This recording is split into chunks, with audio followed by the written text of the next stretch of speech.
Les decía que muchas gracias a los dos por el afecto y por su presentación.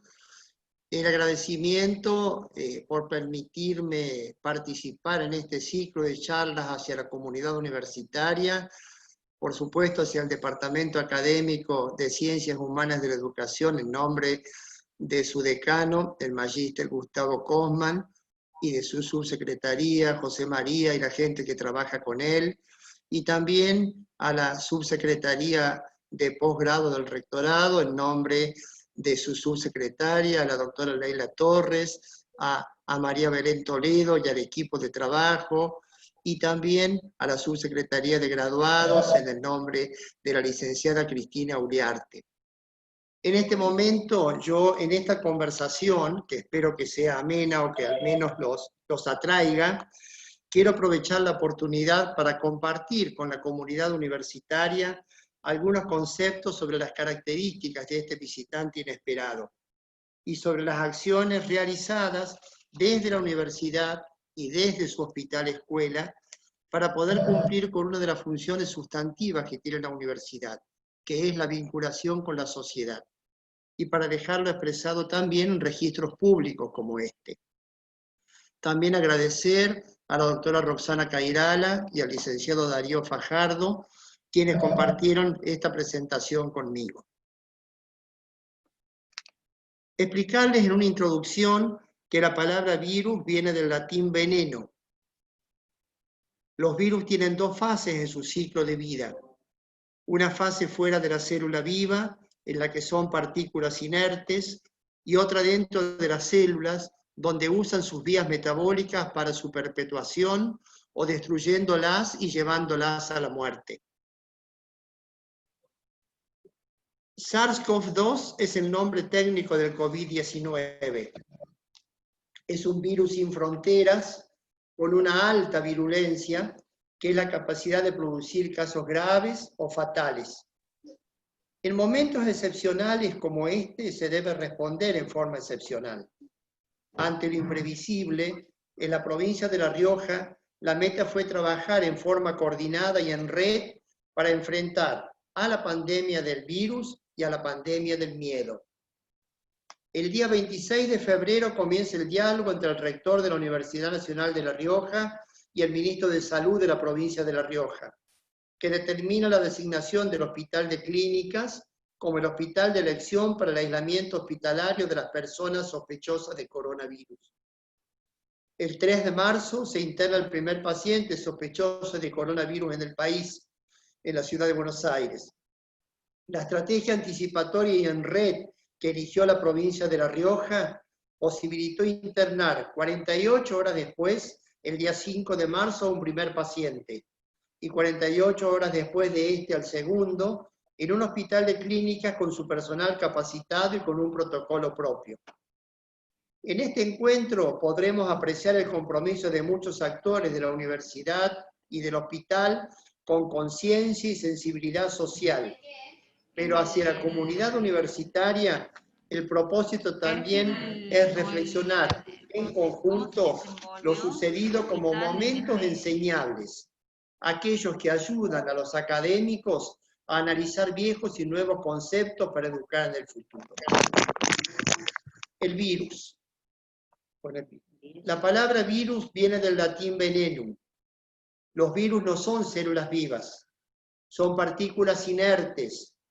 Tienen una composición química simple, que incluye un genoma con un solo tipo de ácido nucleico, ADN o ARN, rodeado por una cubierta de proteína llamada cápside. Son los virus desnudos. Algunos poseen una fina capa lipoproteica, son los virus envueltos como el COVID. La cápside está compuesta por unidades proteicas llamadas capsómeros, que les dan su forma, como pueden ver en la imagen adjunta. SARS-CoV-2 es el nombre técnico del COVID-19. Es un virus envuelto que posee un genoma ARN de cadena simple.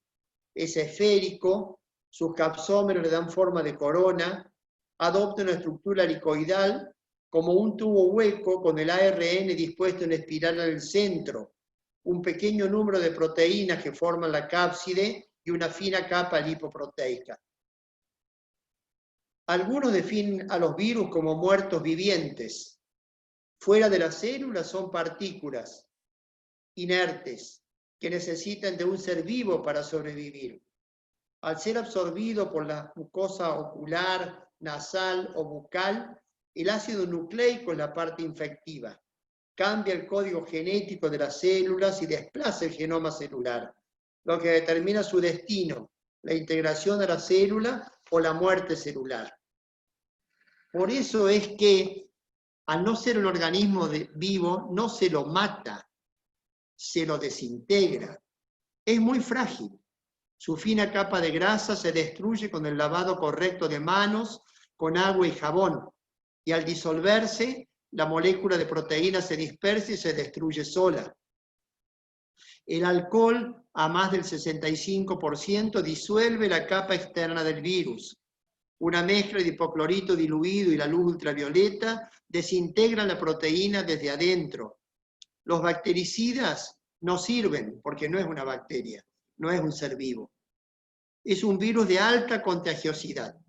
La transmisión horizontal, que es cuando el virus de un individuo infectado pasa a un individuo sano, ocurre a través de gotas eliminadas al toser o al estornudar a una distancia menor a 2 metros. El 31 de diciembre del año 2019, la oficina en China de la OMS fue informada de una serie de casos de neumonía de etiología desconocida en la ciudad de Wuhan.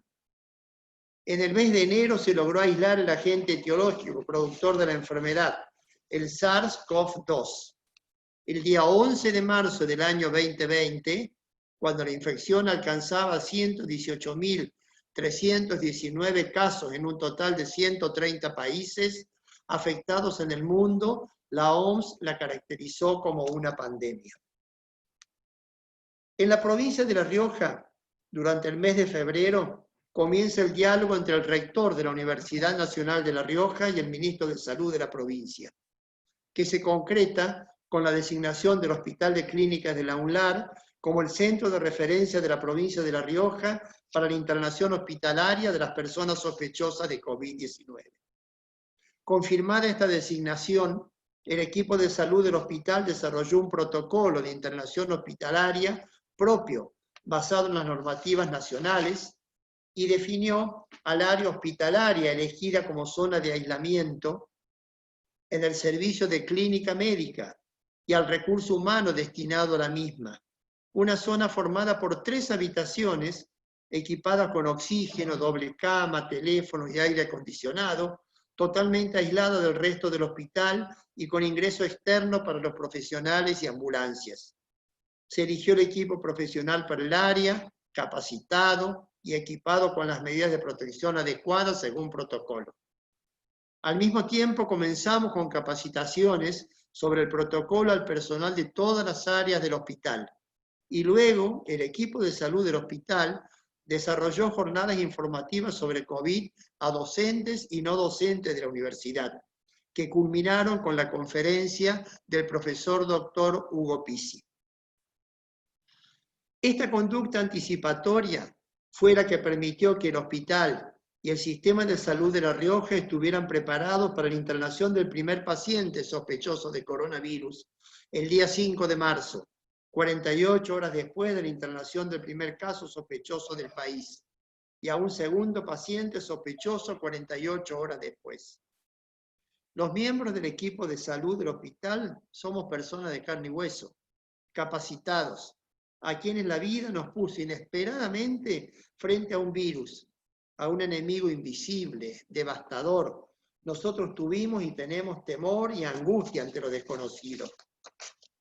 No voy a olvidar nunca lo que sucedió el día de la llegada del primer paciente sospechoso con una excelente médica del hospital, que tuvo que dejar de un momento a otro a su hijo pequeño en casa y junto con la enfermera se colocaron el equipo completo y entraron al aislamiento a atenderlo, a una persona extranjera imprudente que ingresó al país y a la provincia con síntomas y que con un carácter agresivo los enfrentó. Sus armas para enfrentarlo fueron el conocimiento y su compromiso por la salud de las personas.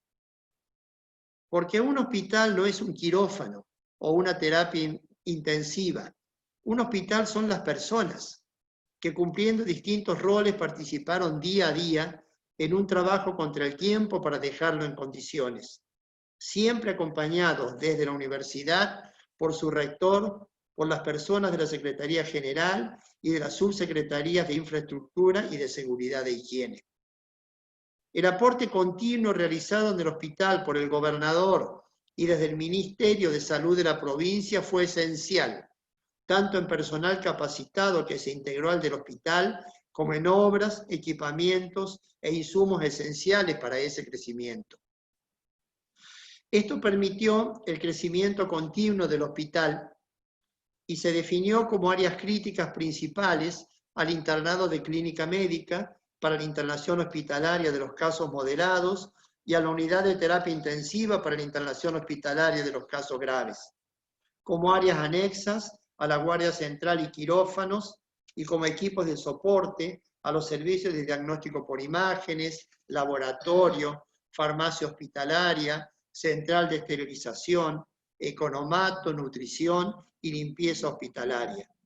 Todos los equipos bajo la dirección de la directora médica del hospital e integrado por personal del hospital y del Ministerio de Salud de la provincia.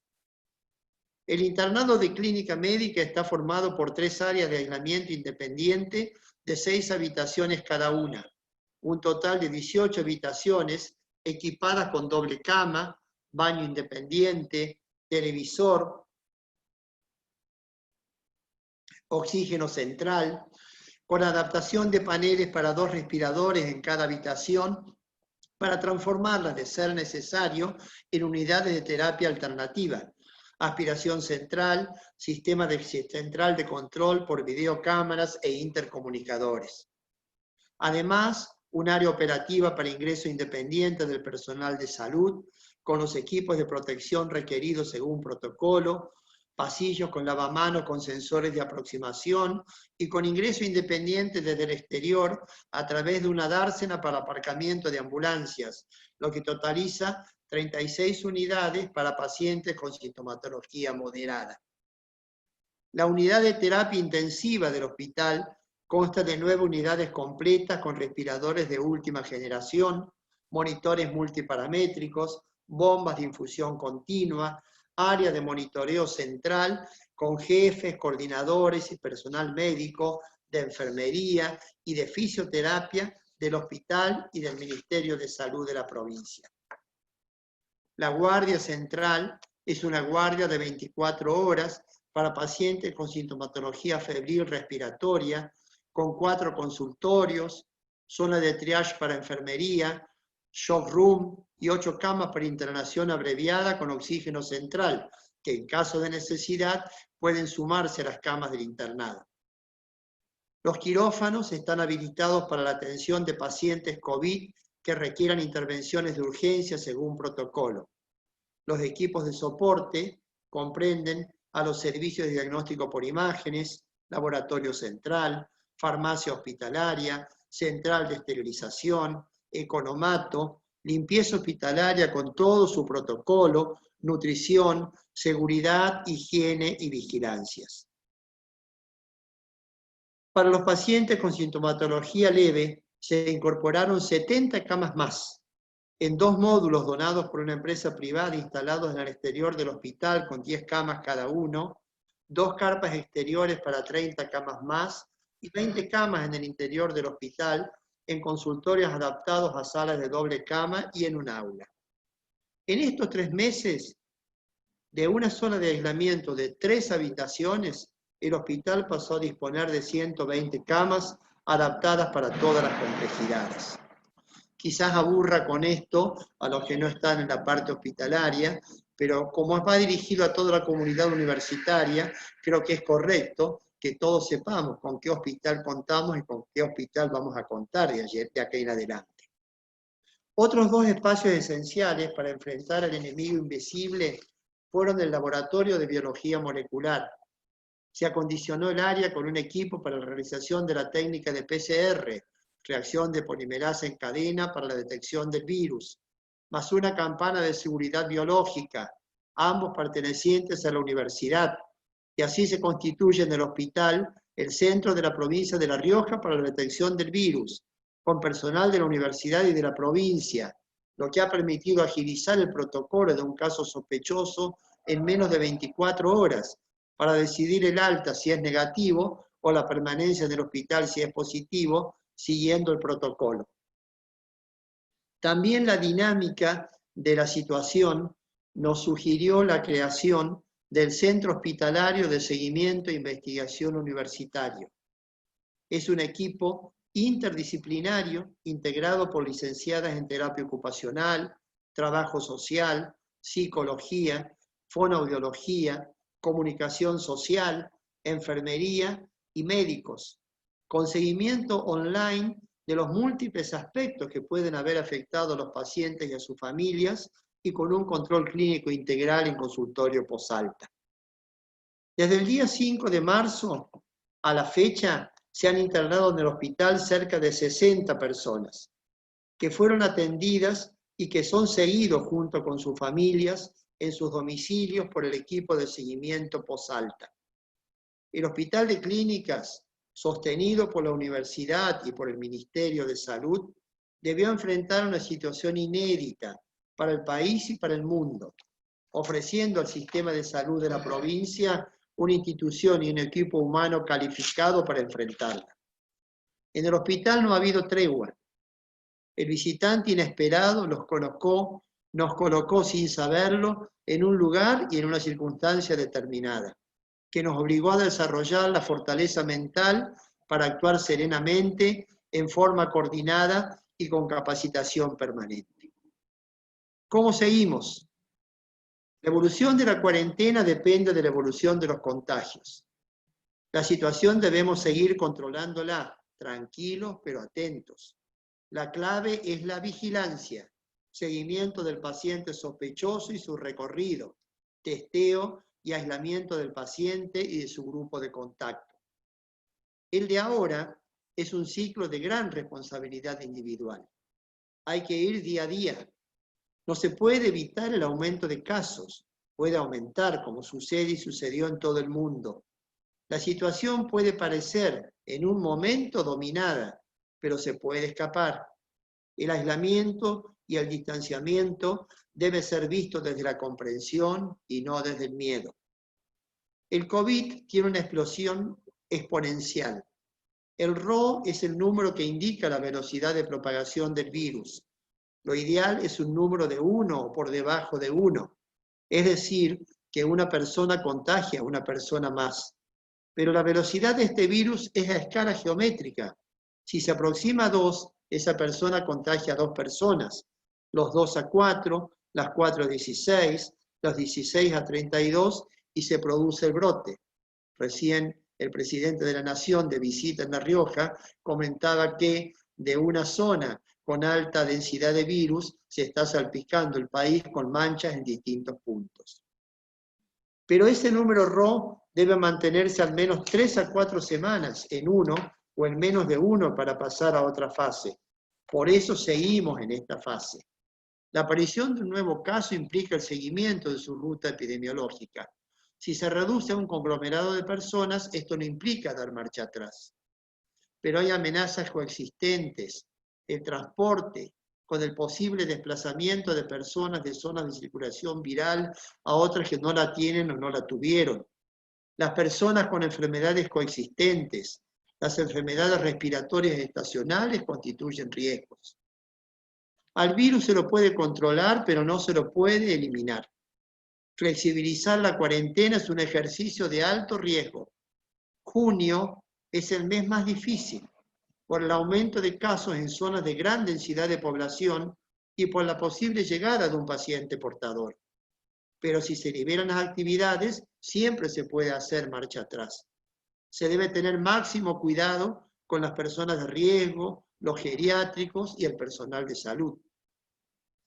Por eso ahora más que nunca, en este mes de junio, debemos apelar a la responsabilidad individual, que de lo individual se hace colectiva, a la familia y a la comunidad.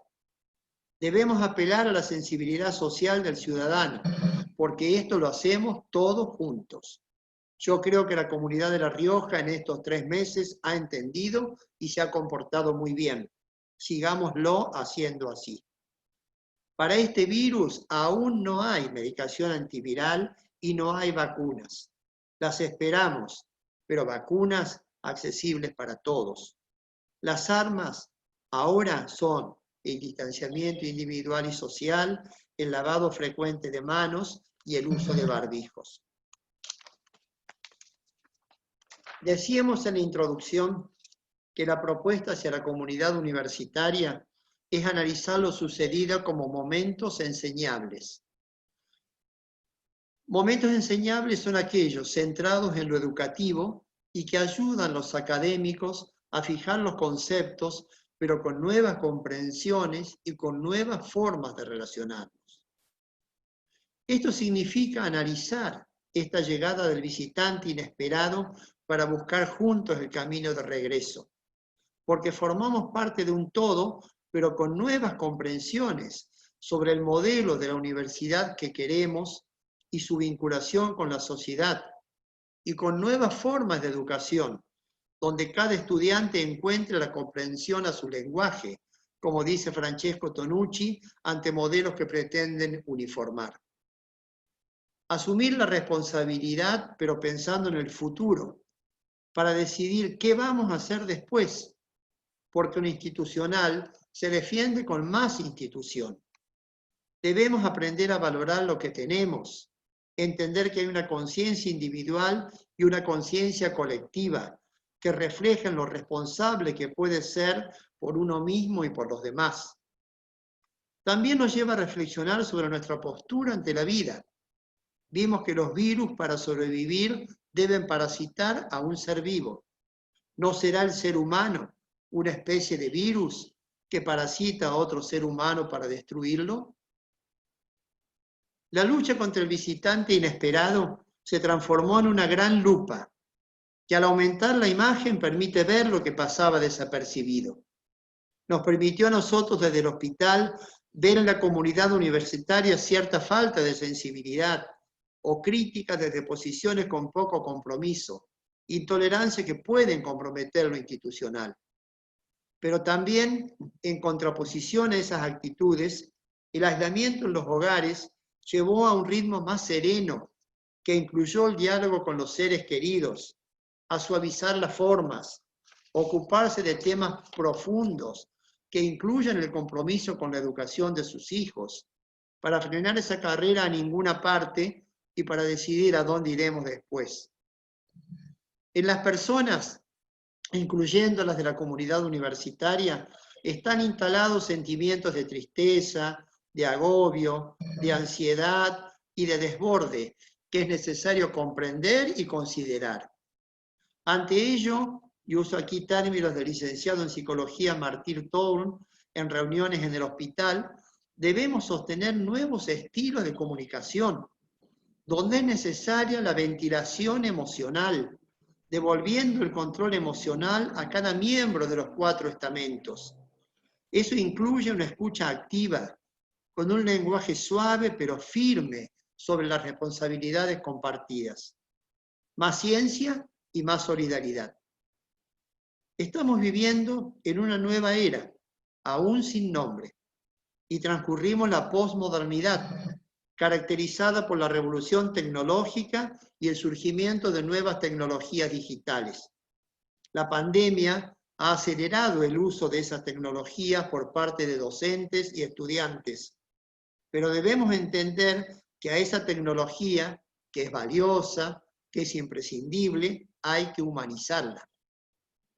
Entonces propongo como momentos enseñables, a partir de estos meses de aislamiento y mirando hacia el futuro, que en la ULAR desarrollemos la sociedad del conocimiento y de la información con diálogo, con moderación, aceptando ser interpelados por toda la comunidad universitaria en el lugar que ocupa cada uno, reforzando algunos conceptos en la enseñanza universitaria que la pandemia ya ha puesto en práctica para reforzar la calidad de la educación.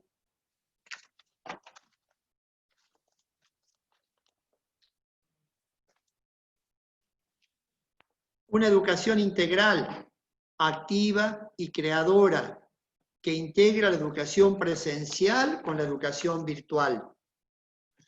Construir acuerdos y realizar cambios. Trabajar en equipo, promoviendo la comunicación entre los miembros de la comunidad universitaria. Integrar lo corporal con lo espiritual y con lo emocional. Tener iniciativa, autonomía y protagonismo para tomar decisiones. Y por último, una reflexión. Volver a la normalidad. ¿A qué normalidad? ¿A la normalidad de lo anormal? Si las camas con personas angustiadas en los hospitales y los cientos de muertes no nos han enseñado que debemos frenar este ritmo acelerado y loco, lleno de engaños, mentiras y ataques que creemos normal, y que por el contrario debemos disfrutar de estar vivos, de valorar la presencia del otro y poder abrazarlo, y entender que la autoridad o el poder en el lugar que tenemos se consolida por el respeto y solo vale si se concreta en obras para los demás. Entonces quizás la conclusión sea que no queremos volver a lo mismo. Muchas gracias.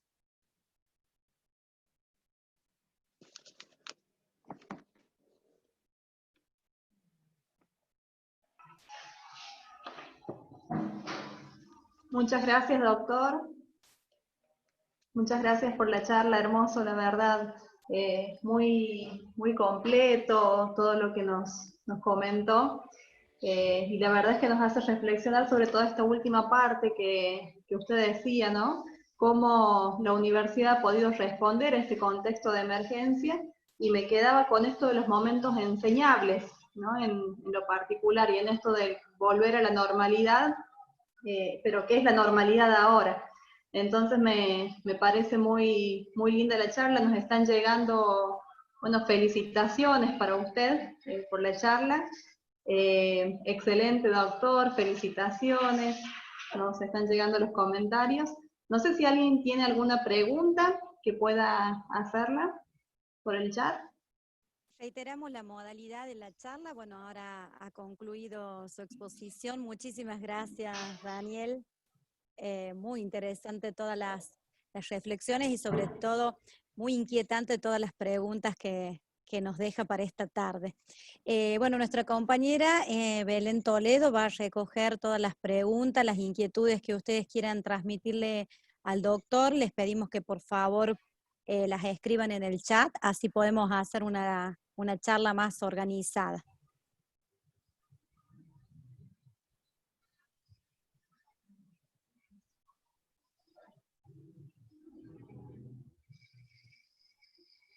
Mientras los compañeros y compañeras van escribiendo, yo quería agradecerle, doctor, en nombre de graduados, por este espacio. Muchísimas gracias a Posgrado por organizar y por convocar a estas diferentes charlas, pero agradecerle profundamente al doctor por la claridad que nos lleva. El otro día también lo escuchábamos en otro vivo, y él hablaba sobre cómo el hospital ya estaba preparado, por ahí no desde lo físico, pero sí desde el recurso humano. Y eso nos llevó a la tranquilidad también del recurso humano que formamos como universidad. Y él decía, el recurso humano estamos listos. Así que muchas gracias, doctor, por animarse a hacer la cara visible en la lucha contra el COVID. Y también usted hablaba de la importancia del equipo que tenía en el hospital. Así que, bueno, me gustaría que haga referencia un poco también a eso, a cómo está organizado el equipo, ¿puede ser? Con todo gusto. Yo creo que eso, aquí vemos la importancia de lo que es un hospital universitario y lo importante que es para una universidad tener un hospital escuela. Vos decías que estamos preparados, es decir, es el continuo del ejercicio de la docencia y de la enseñanza. Por aquí los estudiantes, los graduados y los docentes y no docentes formamos ese equipo del que estás hablando. Aquí en el hospital, si entras, no vas a ver quién es docente o no docente, quiénes son graduados, incluso quiénes son estudiantes, porque todos actúan de la misma manera. El equipo somos todos, quizás has visto en distintos sectores del hospital la importancia del servicio de limpieza con su protocolo, la importancia de mantenimiento y cómo han trabajado duramente para tratar de pasar de este hospital pequeño a este hospital grande. Y lo importante creo que es, porque estamos hablando a toda la comunidad universitaria, que realmente nosotros deseamos que el hospital se integre en una forma mucho más efectiva a un modelo de universidad y a la universidad. Quizás esto nos sirva para abrir las puertas. Ahora tenemos un hospital que va a ser mucho más complejo, va a haber una transición y después de la transición tenemos que enfrentar nuevas realidades.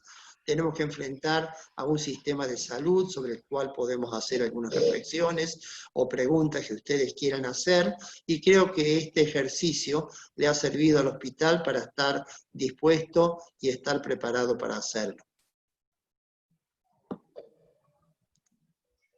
Muchas gracias, doctor. Acá nos llega la consulta de Natacha Minué, que ella consulta y dice que le gustaría que nos comente cómo el equipo interdisciplinario se organizó en el trabajo cotidiano, sobre todo en el momento crítico de las internaciones. Bueno, María Belén, Natalia, esto surgió sobre la marcha y surgió de muchos y desde muchos lugares. Tuvimos un aporte valioso que es la posibilidad de tener a una persona, el licenciado Darío Fajardo, que es un licenciado en comunicación institucional, que seguramente nos ayudó para esto. Este seguimiento post-alta de los pacientes COVID en realidad no es post-alta.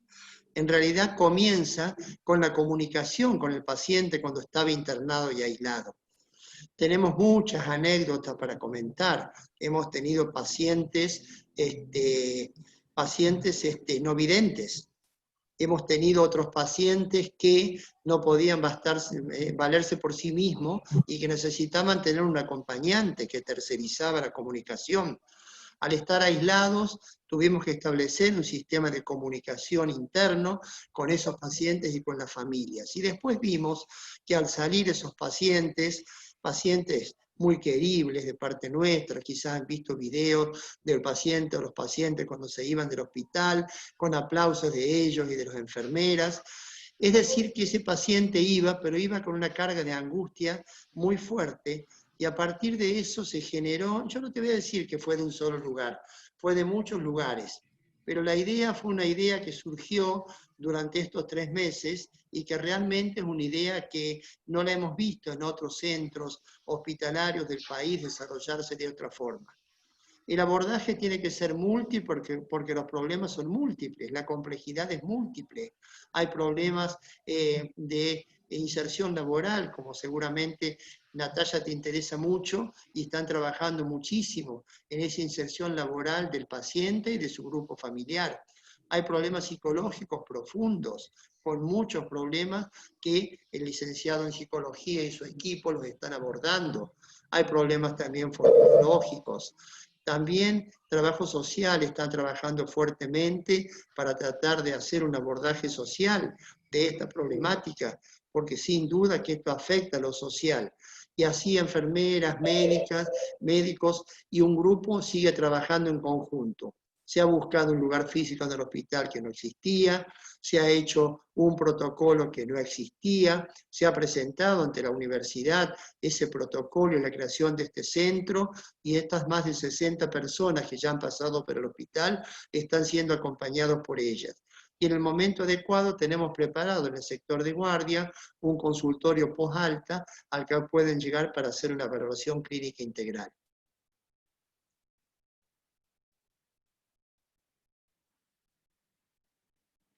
No le escucho de a Belén. Muchas gracias, ahí está. Ahí está. Nos llega otra consulta respecto al trabajo que realizan con otros hospitales y escuelas, si se encuentran comunicados y cómo es ese trabajo en relación con ellos. Desde el primer momento nos comunicamos con los otros hospitales y escuelas. Nos comunicamos con el Hospital de la UBA y con el Hospital de Clínicas de la Universidad Nacional de Córdoba, que ya habían comenzado a hacer un protocolo. No se olviden que un protocolo de un hospital universitario debe incluir la circulación o no de estudiantes y de docentes en los espacios. Y el hecho de buscar una zona de aislamiento sin comunicación con el hospital responde a esto. El director del Hospital de Clínicas de la UBA, el doctor Marcelo Melo, y el director del Hospital de Clínicas de Córdoba, el doctor Pons, ellos colaboraron y entre todos hicimos un protocolo que no sé si es de uno u otro, pero lo estamos compartiendo entre todos. Eso fue también importante y por supuesto que leemos continuamente y lo relacionamos con los protocolos de los ministerios de salud y con los protocolos de la salud de la nación y por supuesto también con los de otros países. La dinámica de lo sucedido en otros países sin duda nos ayudó a adaptar estos protocolos a lo nuestro. Y ahora ya comenzamos a pensar en la transición y en el periodo ulterior y tenemos que hacer nuevos protocolos para ver de qué forma el hospital vuelve a su situación anterior, ahora reforzada en forma paulatina, cosa que no va a suceder en este mes de junio, por todo lo que les he explicado, quizás tampoco en el mes de julio, porque el aumento de casos en el Gran Buenos Aires, en la ciudad de Buenos Aires, es diario y es marcado.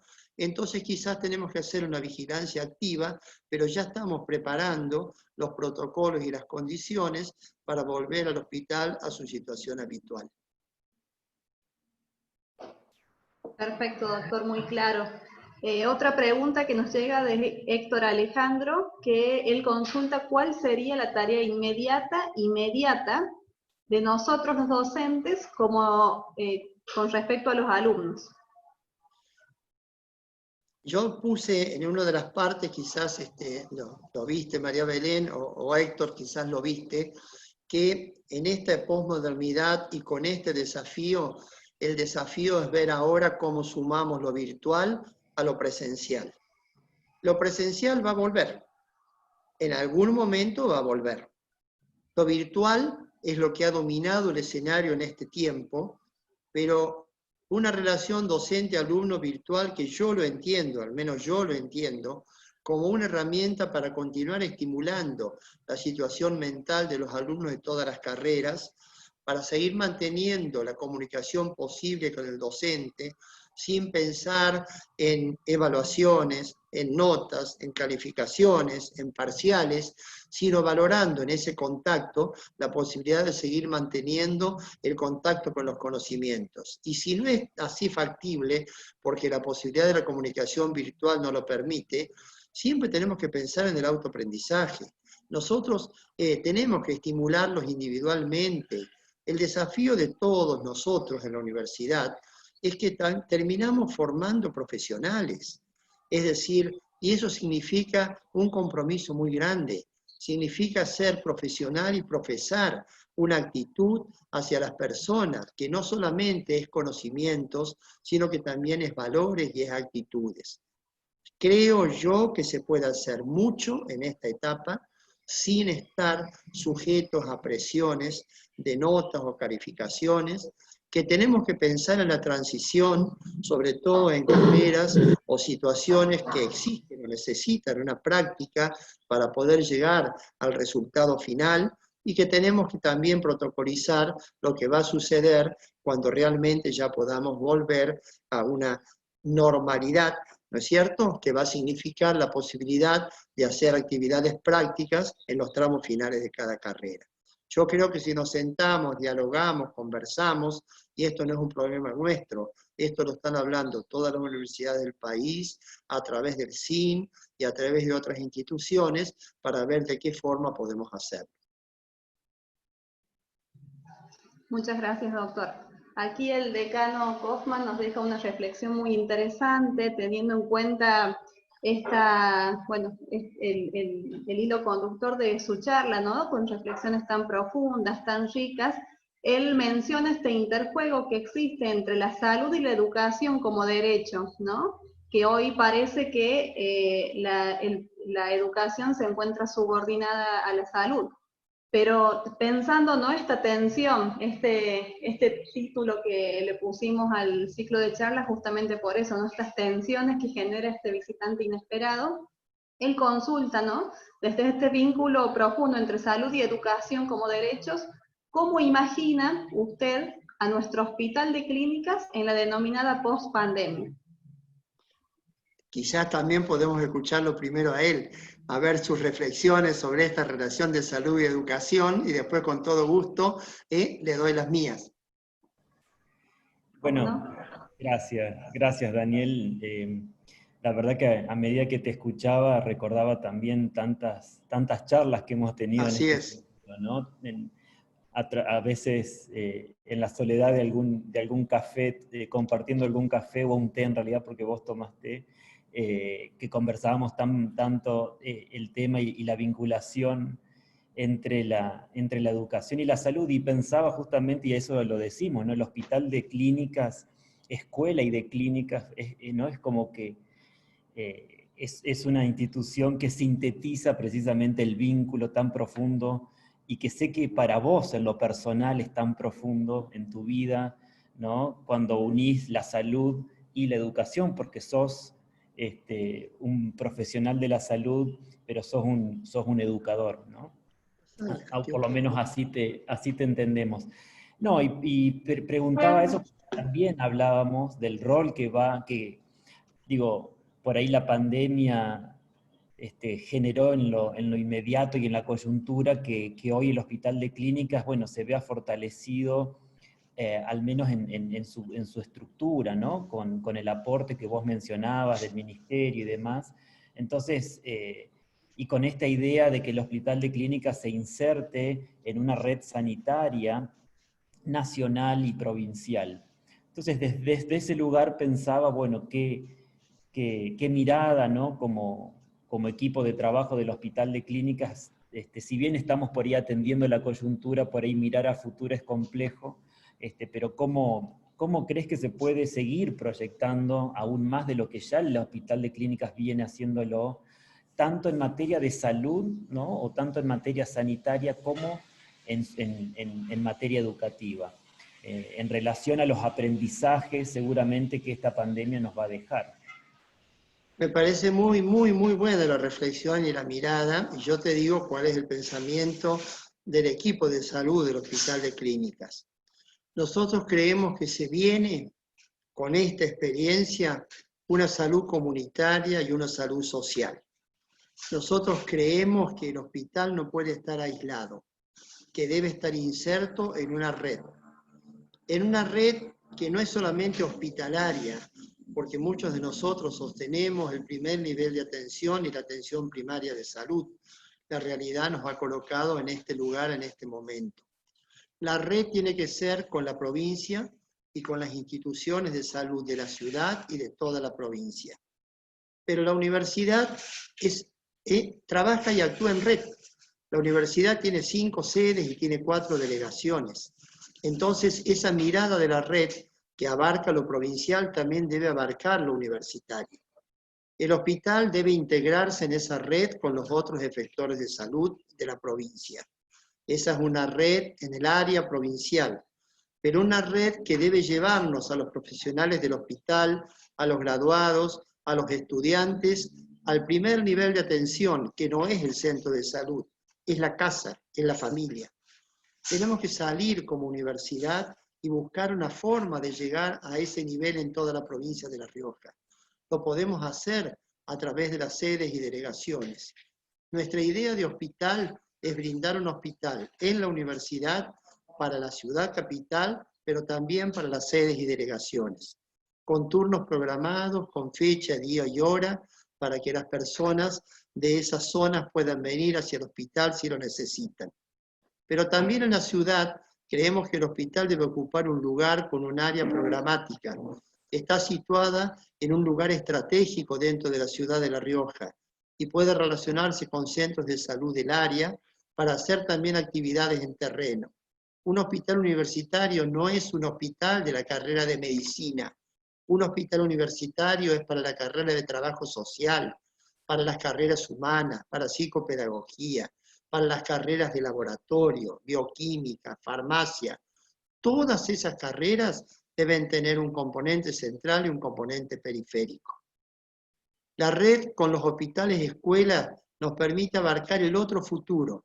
Va a haber una salud comunitaria, pero va a haber, y ahora se nota, la necesidad de una investigación hospitalaria, que se haga en hospitales públicos de universidades públicas, donde el interés no sea de la industria farmacéutica para el medicamento de más venta, sino que hay que investigar para enfermedades como Chagas, como dengue, o como esta misma enfermedad que quizás no se vaya del todo y tenemos que ver qué consecuencias va a dejar. Esto solamente lo pueden hacer los hospitales. Y un hospital escuela es asistencia, es docencia de grado y de posgrado. Nuestro plan es tener residencias no médicas, residencias de todas las áreas que hacen a la salud. El plan nuestro es tener también carreras de posgrado y especializaciones, como las que ya tiene el Departamento de Ciencias de la Salud, pero ampliarlas aún más a otras áreas de desarrollo. El hospital va a crecer de tal forma que ahora, a través de la obra social de la Universidad Nacional de La Rioja, se va a comprar un tomógrafo de última generación, que se va a instalar dentro de los 30 días. Eso permite el crecimiento de un área de diagnóstico por imágenes que es clave y va a permitir que el riojano no tenga que trasladarse a otros lugares, sino que puede hacerlo en este lugar, relacionado con todos centros de mayor complejidad, con software que son los que habitualmente se usan en todos los servicios de los hospitales universitarios.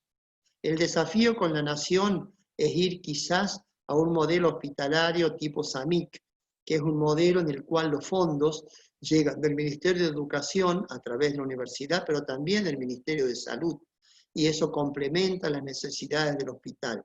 Pero también creemos que tenemos todo el potencial para desarrollar servicios con profesionales de alto nivel, en hemodinamia, en cardiología, en cirugía, en litotripsia, en endoscopía, en desarrollar el hospital de día con un modelo de atención del adulto sano, es decir, una persona que llegue sano, entre comillas, estará, pero que llegue a un control, cosa que no hacemos los adultos cotidianamente, y que un equipo especializado lo recibe ese día en ayunas, saque sangre si es necesario, lo ve un médico de cabecera, vaya a imágenes y vuelva, no más allá de las 2 de la tarde con esos resultados, para que de acuerdo a lo que den, reciba su medicación o sea necesaria la interconsulta ya con turnos para otro especialista. La obra social de la Universidad de La Rioja está colaborando muchísimo y va a abordar el compromiso de desarrollar la acción del servicio de diagnóstico por imagen y también del hospital de día, con este modelo hospitalario distinto de la atención integral de las personas sanas. Creo que esos son los modelos universitarios. Entonces, modelo de investigación, modelo de asistencia y modelo de educación y enseñanza-aprendizaje.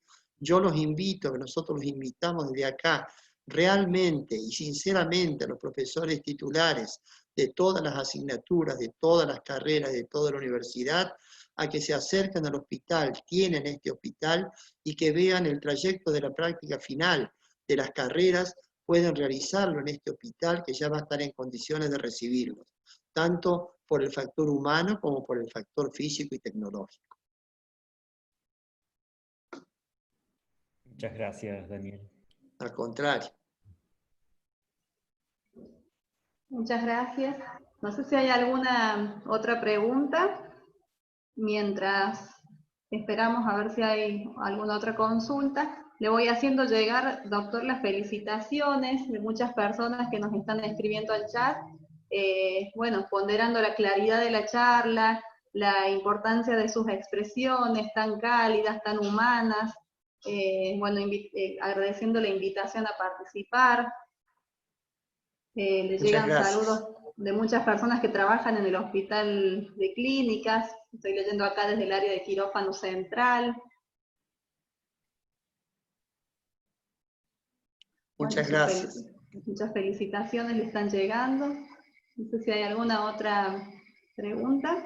A través del Facebook Live le llegan felicitaciones desde la sede de Catuna, que nos están siguiendo también desde ahí, y desde el grupo de enfermeros desde la sede de Chepes. Así que también saludos para ellos. Muchas gracias.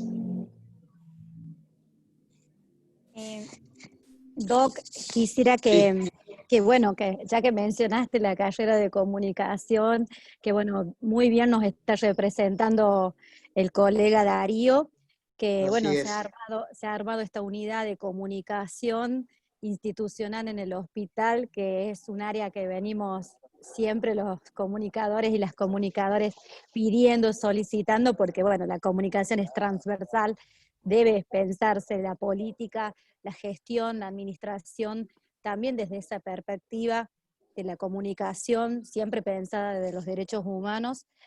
Quería comentar esto, quería, mejor dicho, dejar esta inquietud para ver si vos nos podés dar un poco más de claridad, porque acá también hay una tensión, ¿no? Me parece que la sociedad, los medios de comunicación, los comunicadores, las comunicadoras, muchas veces en el afán de informar, hemos generado sin quererlo y también a veces por desconocimiento, porque era un visitante inesperado, todo inédito, a una cierta ansiedad, ¿no? Se nos acusa de eso.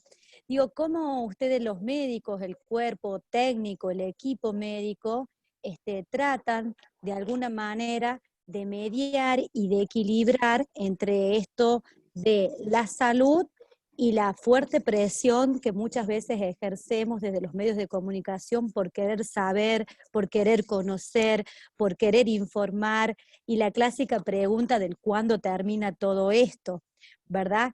Que casi a veces sin malas intenciones se lo hace, justamente porque es lo que muchas veces llega a las salas de redacción o a las radios, esta necesidad de saber cuándo acaba, ¿no? ¿Cómo ustedes organizan esas ansiedades? ¿Cómo las administran? ¿Cómo las Mira, trabajan?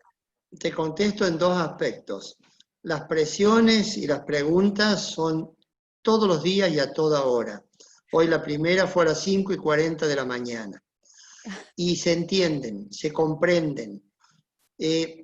En Corea del Sur, que fue un país que enfrentó esta pandemia con un modelo que llevó a una mortalidad menor al 1% de la población, el eje central fue la información. Ellos consideran que una población informada permanentemente es una población que colabora, y si colabora, los hospitales no se llenan de pacientes.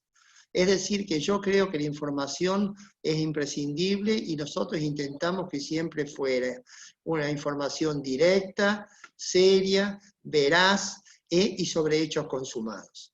Darío nos ha ayudado enormemente aquí a buscar un modelo de información.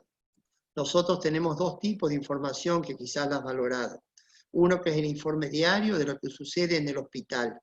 Nosotros somos responsables de lo que sucede dentro del hospital, como centro de internación hospitalaria. Valoramos enormemente lo que realiza el Ministerio de Salud de la provincia fuera del hospital y lo conocemos porque estamos en contacto permanente. Pero nosotros nos limitamos a informar lo que sucede en el hospital.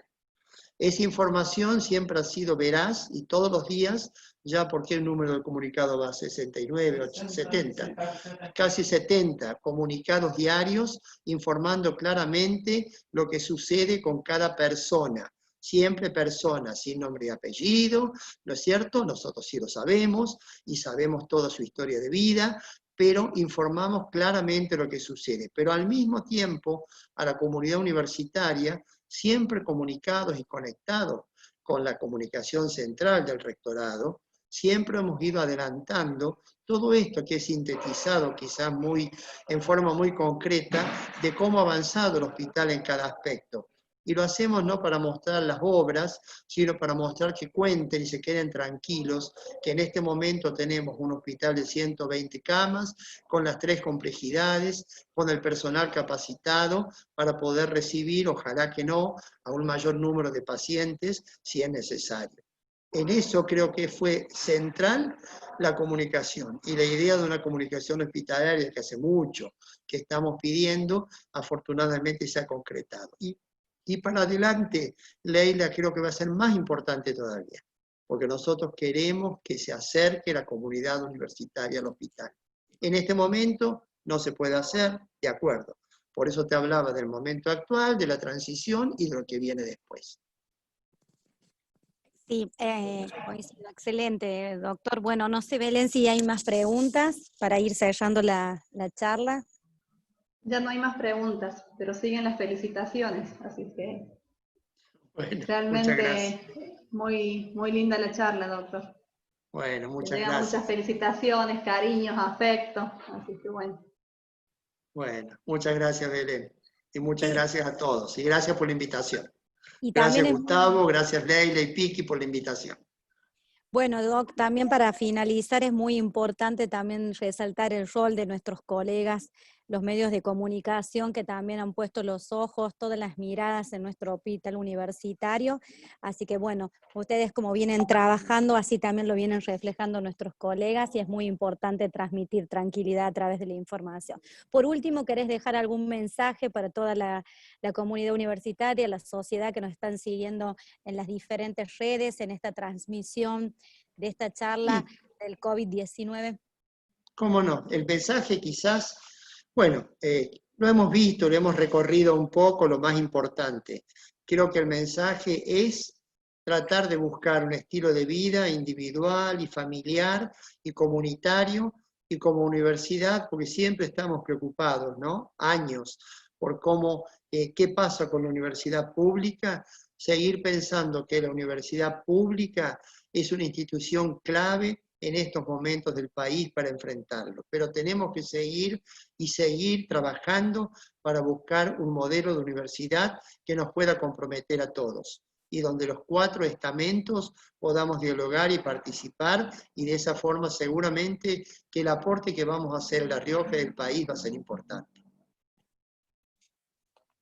Bien, así es. Bueno, muchísimas gracias. Gracias a todas, todos por estar acá, por acompañarnos en esta siesta tan maravillosa, tan fabulosa. Muchísimas gracias al equipo de la Subsecretaría de Posgrado, a Fabricio Zapata, Ximena Carrizo, a María Belén Toledo, a Marcelo Machuga, que también nos dejó un ratito en esta sala porque se fue a atender nuestros posgrados que están funcionando de manera virtual. Muchísimas gracias, Cristina Uliarte, Piki, gracias, decano de Ciencias Humanas, por el apoyo, el acompañamiento, y felicitaciones de nuevo a todo el equipo del Hospital de Clínicas. Y bueno, y La Rioja, la verdad que tiene un centro de alta complejidad, con enorme predisposición y grandes profesionales, así que bueno, este visitante inesperado no nos encuentra tan desolados, ¿no? Eso es muy importante. Con semejante equipo creo que nos podemos sentir tranquilos y, como vos siempre decís, seguir las recomendaciones que nos indican los médicos y las médicas, que esa es una manera de cuidarnos. Muchas Muchas gracias a gracias todos. por la invitación y gracias a todos. Ha sido un gusto estar con todos.